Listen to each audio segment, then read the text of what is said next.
when should YouTube be your lead platform? And ultimately, I'd say it's if you're targeting global and digital first fans, especially Gen Z millennials. Now, what's important about it is the global aspect of that as well as digital first, because global, there's some sports properties that are hyper targeted to maybe local clubs, local regions, etc. Is YouTube the best platform there? Probably less so than something that is trying to reach a multitude of different channels and audiences and has real global appeal. YouTube instantly enables some of that. The next one is you're a second tier or niche sport where traditional broadcasters just aren't investing, which is obviously something we're seeing more and more of these days and having to find alternative routes to market. Why not go to YouTube and build your business case to take to media organizations in the future, or just build your own business there if you think you can scale an audience of some significance. See, you're ready to act like a modern day media brand, a serious modern day media brand, not just a conventional here's my live rights, here's my highlights, job done. We're going to talk about it a bit later, possibly, but what's the secret sauce of a lot of the rights owners on YouTube? It's not the sports content that's really making getting the momentum there. So being able to produce content consistently, building community on those platforms, so the type of two-way engagement you need on those sorts of platforms, prioritizing the storytelling and the non-live aspects of your sports, which will help for ultimately discovery on the platform as well. And the next one, you're exploring a wider flywheel of direct monetization. So you're looking at memberships, merchandise sales, live streams, advertising, ticketing, etc. You're looking for all these different ways to generate revenue, not just the one media rights ticket as your main revenue driver alone.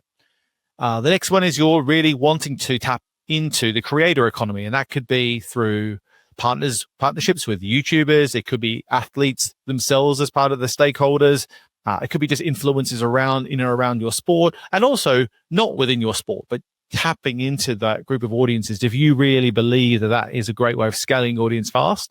And particularly if you think about what we see with a lot of sports that come to market these days, these new disruptor leagues, they always have either athletes or creators attached to the investment rounds, right? So those are the types of sports that are clearly looking towards this. And finally, that you're really looking to drive value beyond just ad revenue alone, because YouTube is still not a proven source of revenue directly through YouTube's channels alone. They are an enabler and they generate some income. But if you talk to most people who manage YouTube channels and products in market, the monetization relative to the audience scale is pretty weak still.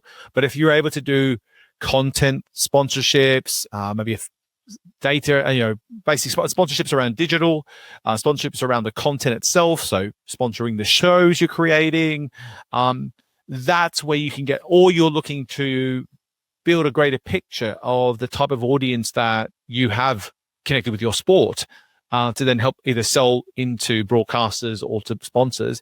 Just having that extra layer of value coming out of the content outside of just pure direct ad revenue has to be part of the approach if you want to make YouTube your lead platform. Now, we'll talk about this. Nuance is going to be a part of all this. I don't think we're saying any of these are a steady, hard, fast rule, but I think one of the things we've talked about is sometimes you might be a tier 1 in your domestic market, but you might be a tier 2 product in other markets, and just blending that strategy together where maybe, you want to go with a large domestic broadcaster in your home market, but you need to think about elsewhere where you're not going to get those media rights deals, where you're probably going to have a blended strategy where, to your point, maybe internationally is when you start bringing in content creators to build your message in the local markets where there's an affinity for them. This isn't very few occasions where we're going to talk about are any of these strategies, whether it's YouTube, subscription, whatever, is going to be a hard, fast model globally. But I think, to your point, it's just worth mentioning, like, there is that nuance to that where, like, it's not one way or another. In some cases, you might have to be doing multiples of these strategies depending on the markets that you're actually trying to go into.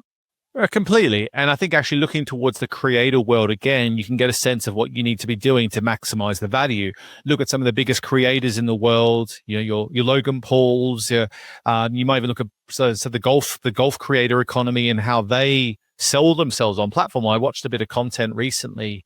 We talked about Grant Horvath the other day, and I actually watched some of his content. He did a 2-on-2 with Phil Mickelson against Bryson DeChambeau and the GM golf guy. I can't remember what his name is. But basically, they had loads of product placement through it. They were selling. So Phil Mickelson, the reason he's on it by the looks of it is the exposure is great, but he's actually selling. He's like an owner of these recovery munchies or something they're called. I'm not even sure what it was. But they're driving in the golf cart. They do a big sales pitch on how great this product is. The same with Logan Paul and the Prime drinks. And they need that. They're adding, and Mr. Beast and the various things that they've launched, festivals or whatever they're called. All of them. And some of them are gimmicky as heck. But what has the results shown?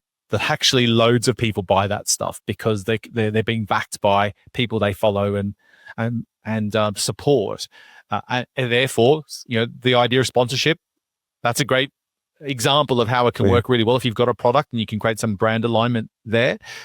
But if sports can add those consumer aspects to it more and bring it more front and center alongside some of these athletes talking about it, well, maybe there's a legitimate revenue stream to be made out of that, not just using the e-commerce tools that exist online, but the actual just marketing of commerce products and merchandise and other things in their channels as well is something that has to be really considered.